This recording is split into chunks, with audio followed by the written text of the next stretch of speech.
Muy buena tarde para todos los que ya están entrando. Bienvenidos a esta última sesión de clases que tenemos programada para el día de hoy. Última sesión de clases de escuela de vacaciones, junio 2025. Estamos acá esperando que ingrese la mayoría. Está ingresando ya. Nos quedan unos pocos nada más. Muy bien, muy bien. Vamos a dar un minutito para que se puedan agregar los demás. Muy bien. El día de hoy tenemos un tema interesante, ¿verdad? Que es ya como la parte final, podríamos decir, de la historia de Guatemala. Vamos a hablar hoy sobre la historia inmediata de Guatemala, o sea, los últimos tiempos ya de los gobiernos civiles hasta la fecha. Bueno, no tanto la fecha, más o menos nos pide el programa hablar hasta más o menos el 2010, ¿verdad? 2010, no precisamente hasta la actualidad puramente, ¿verdad? Pero ya de ahí, pues ya para acá ya se va viendo un poquito más la situación ya de lo que ha pasado en Guatemala.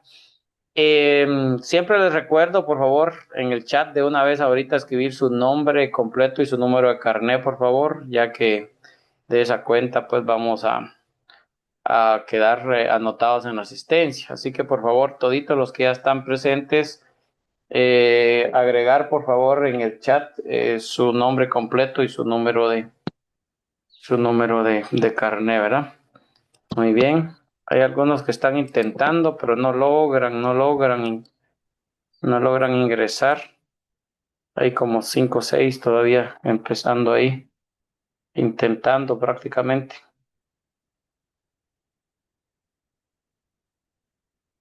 Muy bien, muy bien, muy bien. Algunos están preguntando en el chat, pero creo que ya les contestaron. Gracias a quien está apoyando ahí a alguien que no puede entrar.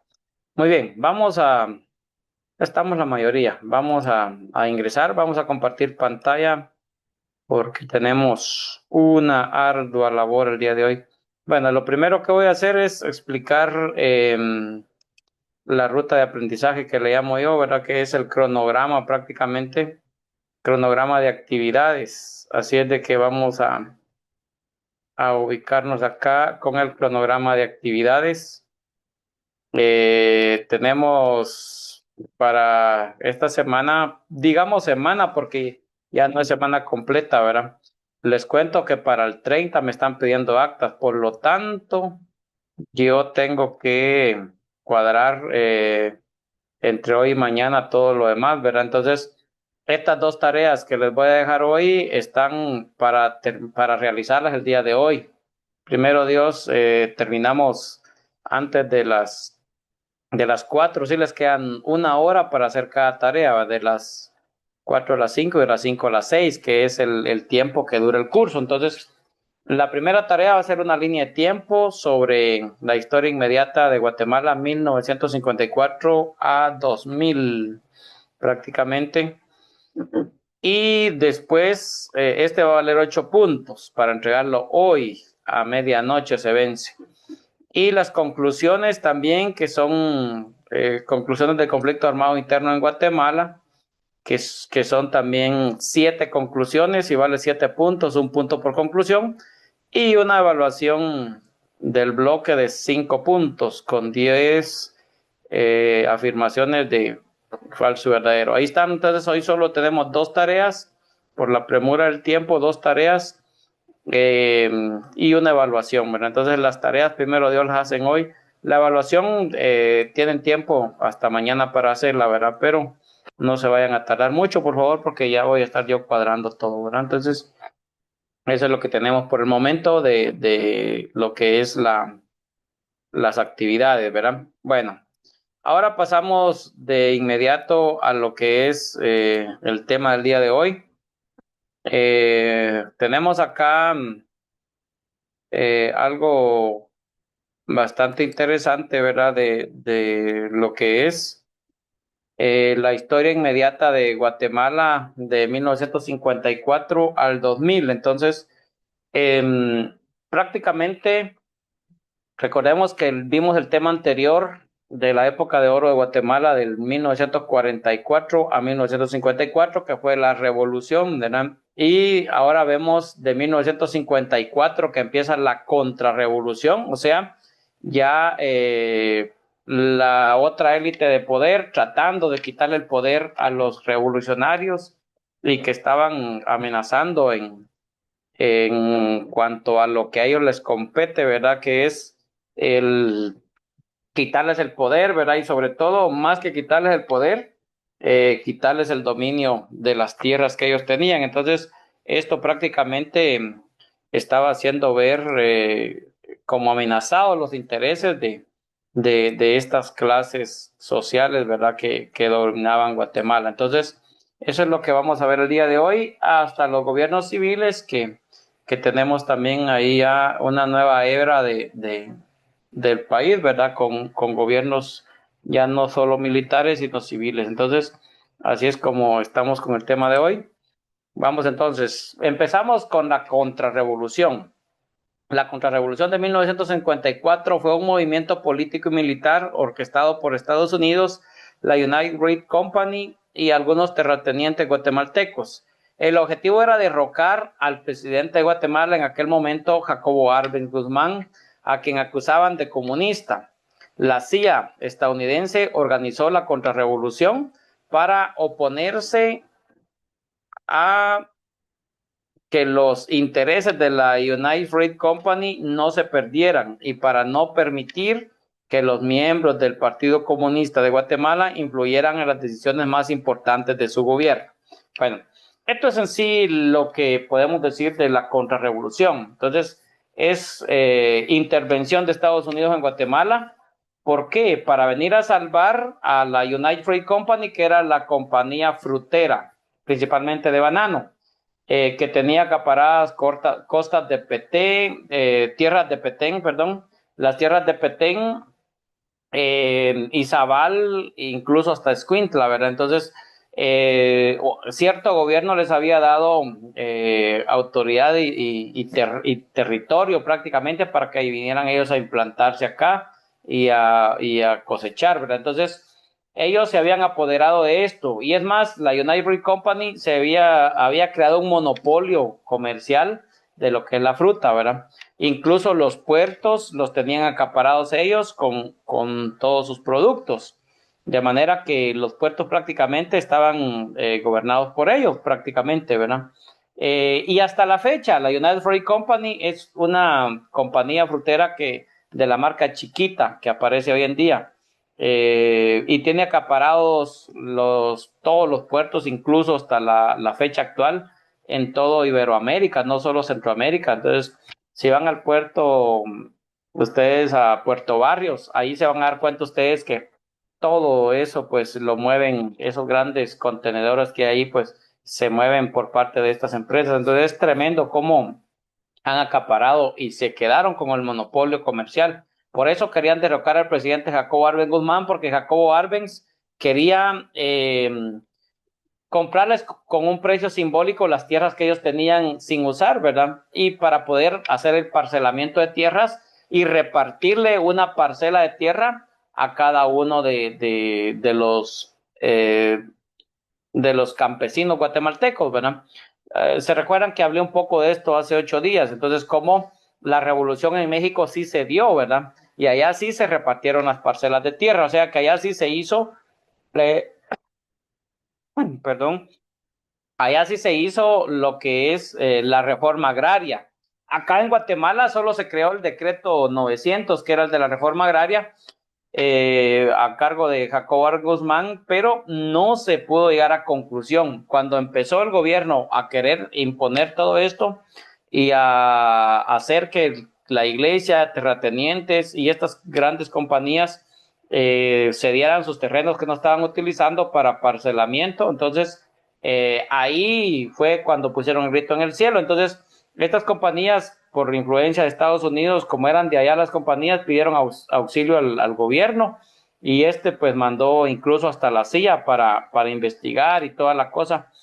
Y con la máscara esa de que el gobierno era comunista, entonces intervinieron Guatemala. Ellos querían un pretexto para intervenir Guatemala, aunque la cuestión era puramente política económica, ¿verdad? No querían que la United Fruit Company perdiera el poder que tenía, ¿verdad? En Guatemala, y de esa cuenta, pues, derrocaron o hicieron, pues, que el presidente renunciara, ¿verdad? Ya lo vamos a ver un poquito más adelante.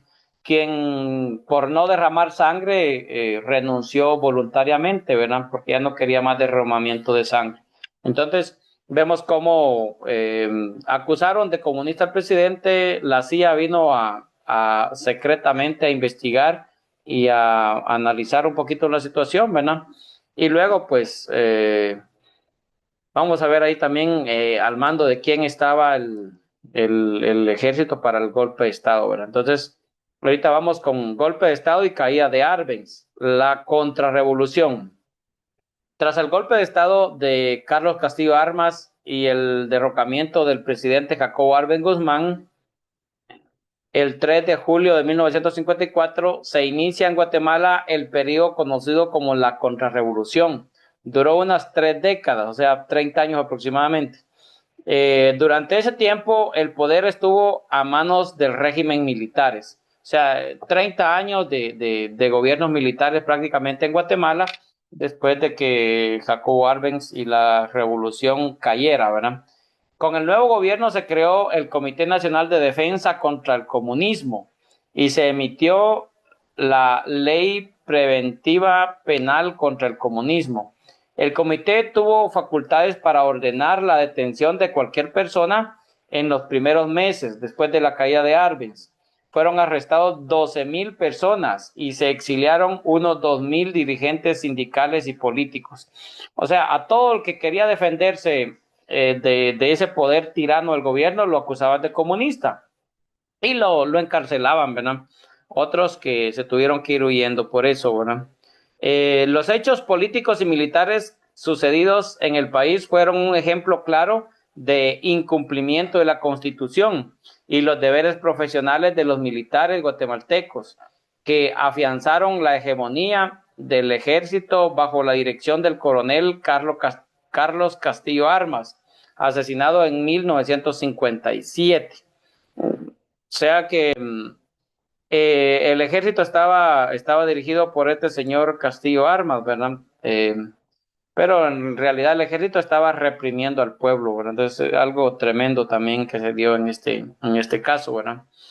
Eh, el golpe de Estado ocurrido en Guatemala en 1954 fue el resultado de la operación encubierta llamada PB Suces, criptónimo CIA. Esta fue organizada por la CIA estadounidense para derrocar a Jacobo Arbenz Guzmán, el presidente de Guatemala democráticamente electo, por oponerse a los intereses de la United Fruit Company.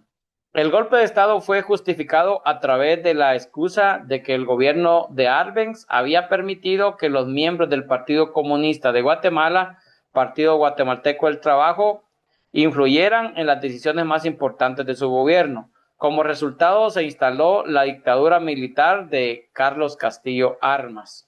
Entonces, el pueblo hacía 10 años se había salvado de esas represiones que los militares tiranos tenían y ahora, 10 años después, vuelven nuevamente a la misma situación, ¿verdad?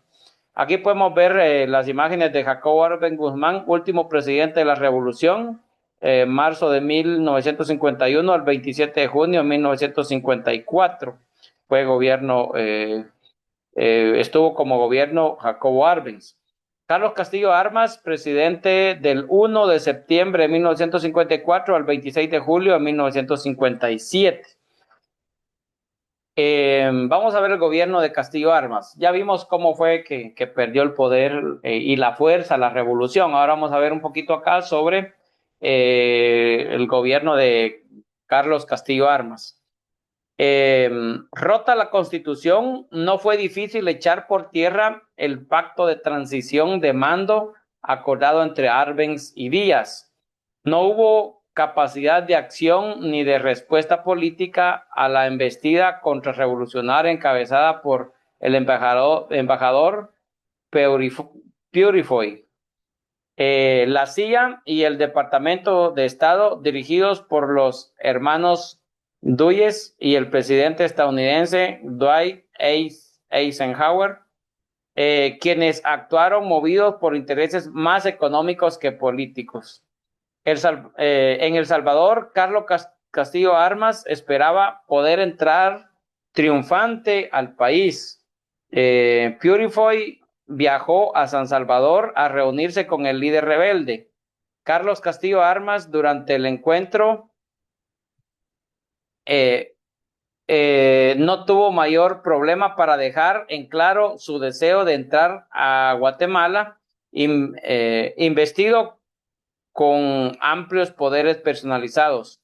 Castillo Armas recibió una especie de gabinete de gobierno conformado por abogados, empresarios y militares, quienes firmaron un pacto que puede resumirse de la forma siguiente.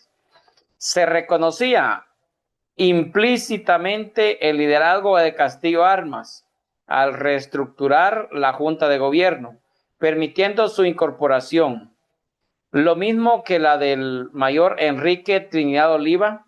Por otro lado, se acordó combatir a muerte, se acordó combatir a muerte el comunismo, y el Movimiento de Liberación Nacional tomó el control de las instituciones públicas y del orden jurídico legal. El 3 de julio de 1954, Castillo Armas salía victorioso y era recibido en la ciudad de Guatemala con los honores que había exigido para sí al frente del ejército liberacionista. Gobernó de 1954 a 1957. Bueno, entonces aquí podemos ver claramente cómo Estados Unidos pues mete sus influencias en Guatemala, pero por pura cuestión económica.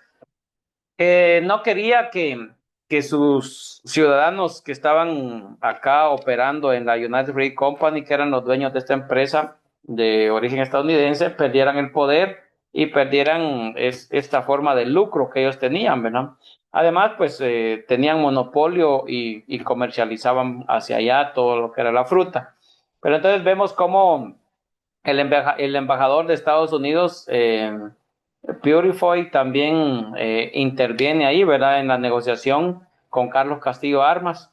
Imagínense que ellos no eran prácticamente guatemaltecos y sin embargo fueron a negociar con Carlos Castillo Armas para que él tomara el mando. Por supuesto que Carlos Castillo Armas pone sus normas, ¿verdad? De cómo él aceptaba. Y luego, pues la CIA también está en estas negociaciones y en todo esto. Eh, y vemos cómo el presidente Dwight Eisenhower, pues es el que movió los hilos ahí prácticamente, y por el poder que tenía Estados Unidos en esos momentos, pues no hubo quien opusiera resistencia en Guatemala, ni los aliados que tenía desde México, ¿verdad? Pudieron apoyarles. O sea, fue un golpe certero, ¿verdad? Porque se aliaron de una de las potencias mundiales en ese tiempo. Entonces, Guatemala no tenía la capacidad para responder a un ataque de Estados Unidos. Entonces, vemos que fue prácticamente algo fuerte, pues, lo que le pasó a Jacobo Arben Guzmán, quien, para no derramar sangre, pues, renunció prácticamente a la presidencia, haciendo un comunicado prácticamente, ¿verdad?, de la situación, ¿verdad? Sabiendo, pues, de que iba a haber un derramamiento de sangre inútil, porque no iban a poder pelear contra Estados Unidos, ¿verdad? Sí se puede pelear, pero no se iba a poder ganar una batalla nunca. Entonces, prácticamente estábamos perdidos en ese entonces, ¿verdad? Y desde ahí, pues Estados Unidos tiene mucha influencia en lo que es la situación bueno, no solo de Guatemala, de muchos países centroamericanos y de América en sí, ¿verdad? Bueno, continuando con el gobierno de Castillo Armas, las primeras acciones del gobierno contrarrevolucionario de Carlos Castillo Armas fueron ilegalizar al Partido Guatemalteco del Trabajo. Prohibió las asociaciones, prohibieron los sindicatos y los partidos políticos. Ahí volvió a desaparecer todo, terminó nuevamente la democracia en Guatemala y empieza otra tiranía, ¿verdad? Como ya se había hecho antes. Suspendió los programas favorables a los indígenas y a la clase obrera, porque les habían dado ya los revolucionarios habían dado algunos privilegios y alguna forma de reivindicación a los obreros y a los indígenas. Ellos volvieron a quitar nuevamente todo eso que ya habían recibido ellos, ¿verdad? Impuso una severa censura, disolvió el Congreso y comenzó una dura persecución en contra de los intelectuales de izquierda, o sea, todos aquellos que se oponían al gobierno, ¿verdad? De quienes la mayoría se vieron obligados a refugiarse en la Embajada de México para salir al exilio, entre quienes se encontraba el presidente derrocado Jacobo Arbenz Guzmán. Los fondos del Ministerio de Educación fueron congelados y se prohibieron todos los libros considerados comunistas. Asimismo, se iniciaron las hostilidades hacia la Universidad de San Carlos de Guatemala, la cual se constituyó como la principal fuerza opositora y vía de denuncia contra los abusos del gobierno y contra la invasión estadounidense.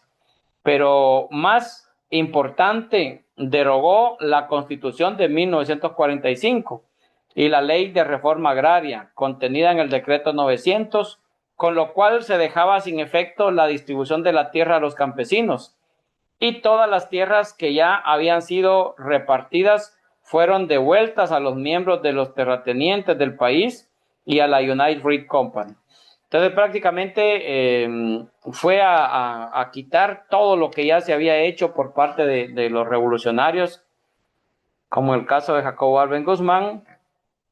Se derogó la Constitución, se echó al suelo nuevamente, se perdió el orden constitucional. Entonces eso pues ya es una dictadura, ¿verdad? Ya es una represión, ya es una tiranía, ya no hay voz ni voto, ¿verdad? Sindicatos y todos los de izquierda pues estaban ya al margen de la ley supuestamente. Entonces la universidad también, que siempre, la USAC, que siempre ha sido uno de las voces del pueblo, también fue reprimida y perseguida en esos tiempos. Sin embargo, a pesar de eso, la universidad nunca ha dejado de luchar, siempre ahí estuvo al frente, ¿verdad? Con las denuncias, y ahí pues secretamente, ¿verdad? Prueba de ello es que en la universidad pues se usan esos trajes, esas capuchas y todo lo demás para no dar a conocer la identidad de las personas que están en protesta, ¿verdad? Entonces, o manifestando. Desde ahí pues que se usa todo eso, porque antes miraban quién era y definitivamente al siguiente día ya no aparecía, ¿verdad? O aparecía muerto. Entonces, con ejecuciones extrajudiciales y todo eso, ¿verdad? No había un juicio para ejecutar gente. Entonces, tremenda la situación, ¿verdad? Entonces, Carlos Castillo Armas regresa a las tiranías nuevamente, ¿verdad? Después de Castillo Armas, 1957, desde que él muere, aparece otra etapa en Guatemala que fue bastante fuerte también, ¿verdad? En este caso, tenemos los regímenes militares de 1954 hasta 1986. Aquí es donde se dan los regímenes militares. Solo un periodo de gobiernos militares prácticamente, donde el ejército mantuvo el control del poder casi de forma absoluta hasta 1986, ya sea por la vía de elecciones fraudulentas y manipuladas o por medio de golpes de Estado. La presencia de los militares en el poder se justificaba por la lucha contra el comunismo, el cual era contrario a los intereses de Estados Unidos de Centroamérica. Entonces, los gobiernos militares, algunos fueron puestos por la fuerza, ¿verdad? Con un golpe de Estado, que incluso entre ellos mismos se estuvieron dando golpes de Estado los militares. Y otros, pues que sí eran a través de elecciones, pero con elecciones donde siempre hubo fraude, ¿verdad?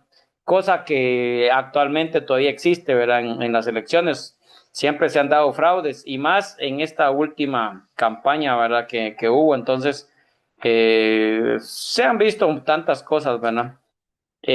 ¿Por qué? Porque lo que se quiere es de mantener el poder y siempre Estados Unidos mete, aún en estos tiempos, Estados Unidos siempre mete su mano en todo esto, ¿verdad? De alguna manera. Aunque en 1966 a 1970 el presidente de Guatemala fue un civil, el licenciado Julio César Méndez Montenegro. Quienes gobernaron realmente fueron los militares. Al entregar el mando a Méndez Montenegro, la dictadura militar le impuso un pacto de condiciones que anulaba su poder de decisión como presidente y en especial sus facultades constitucionales como comandante en jefe del ejército. O sea que a Julio César Méndez Montenegro le permitieron gobernar, pero ahí con ciertas cuestiones que no le daban libertad de gobierno, ¿verdad? Lo que está pasando hoy en día, ¿verdad? Que las familias que dirigen Guatemala, sí, hay elección cada 4 años y todo, sí, pero el presidente es un títere que le mueven los hilos para donde ellos quieren, o sea, es lo mismo que está pasando hoy en día. Fingimos una democracia que realmente no existe, ¿verdad? Solo existe el control de una élite de poder sobre el resto de la nación, ¿verdad? Entonces, sigue siendo lo mismo. Solo que con Méndez Montenegro fue un poco más declarada la cuestión, ¿verdad? Porque le hicieron este pacto de condiciones. Entonces él no tenía ni voz ni voto, simplemente estaba ahí para cumplir órdenes y hacer lo que le pidieran que hiciera. Entonces, desde ese momento, pues él ya no tenía la autoridad ni el poder. Prácticamente estaba ahí solo como una figura nada más, sin voz ni voto. Entre 1954 y 1986 hubo un total de 8 regímenes militares. Eh, Acá nosotros vamos a estudiar algunos nada más, ¿verdad? No, no vamos a ver todos los regímenes militares, solo vamos a ver algunos de ellos, ¿verdad? Licenciado, disculpe. Vamos a ver el primer gobierno de Miguel Ydígoras Fuentes. Licenciado. Acá, tras el triunfo del Movimiento de Liberación Nacional en 1954, fundó el Partido Redención y fue presidente de Guatemala del 2 de marzo de 1958 al 31 de marzo de 1963, cuando fue derrocado por un golpe de Estado.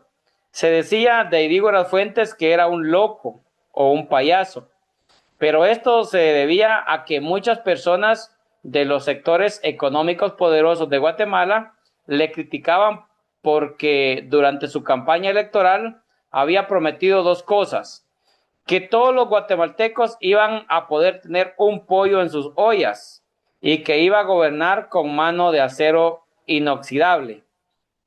Pero únicamente pudo cumplir lo primero porque se abarató la carne de pollo gracias al incremento en las industrias para la crianza de pollos, pero no lo segundo, porque no tenía vocación dictatorial. Entonces, este señor Ydígoras Fuentes, sí, hasta cierto punto ayudó un poco en cuanto a la economía de los guatemaltecos, ¿verdad? Pero no tenía ese rigor como para gobernar en medio de tantos militares. Entonces, prácticamente hizo una de las dos cosas que prometió, ¿verdad? Entonces, sí, la gente pues tuvo un poquito más de acceso a algunas cuestiones como de consumo, principalmente la carne del pollo, bueno, que se abarató bastante en su gobierno.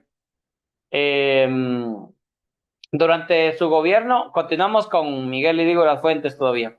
Durante su gobierno se inició con una política de reconciliación y apertura que condujo a que muchos exiliados retornaran al país. Incluso algunos miembros del Partido Guatemalteco de los Trabajadores, PGT, aunque su actividad siempre fue considerada ilegal. El movimiento sindical, por otra parte, se reactivó. Los rasgos de inestabilidad se mantuvieron con complots, atentados o protestas sociales y estudiantiles. Y la voluntad aperturista pronto se fue cerrando. En 1960, con la llegada de Fidel Castro al poder en Cuba, Miguel Ydígoras Fuentes rompió las relaciones diplomáticas que Guatemala mantenía con la isla, por ser Castro un líder marxista, lo que llevó a Ydígoras a conseguir la utilización clandestina del territorio guatemalteco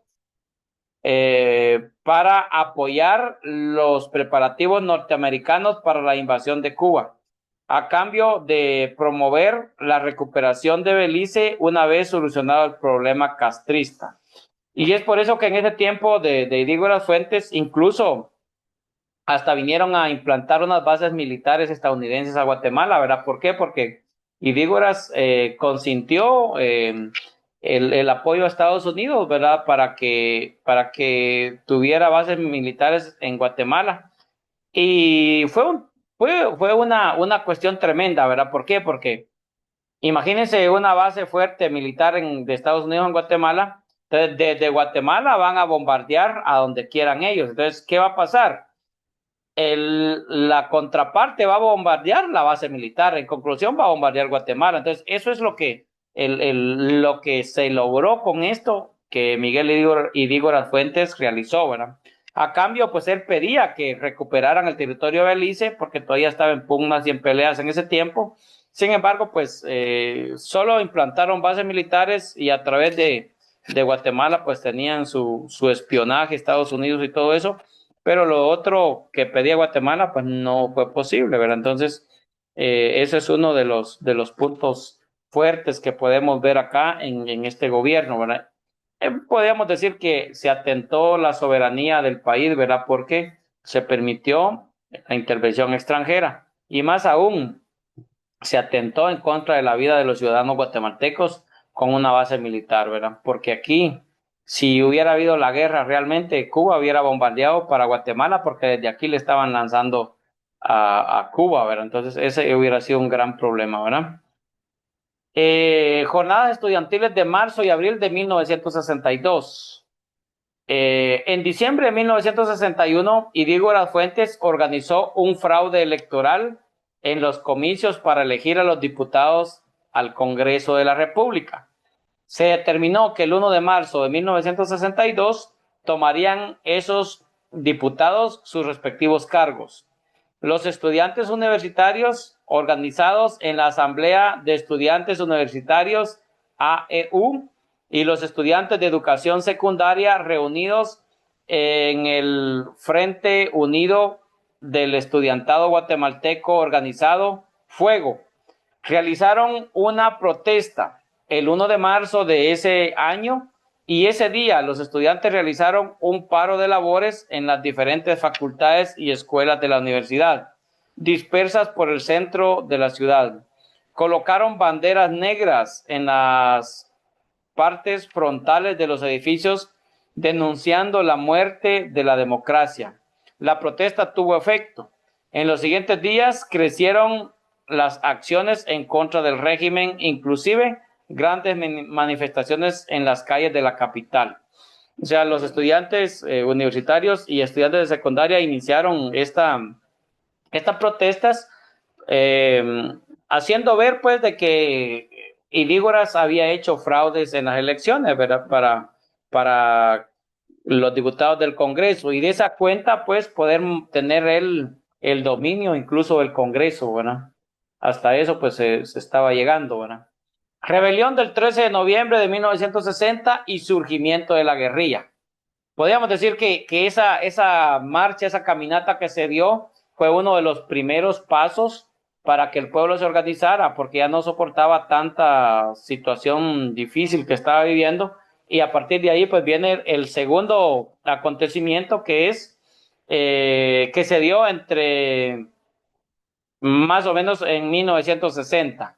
Entre el 11 y 12 de noviembre, un grupo de oficiales se concentraron en la ciudad de Guatemala con el fin de derrocar al gobierno de Ydígoras por la difícil situación de las unidades militares en cuanto a maltrato y soporte logístico deficiente.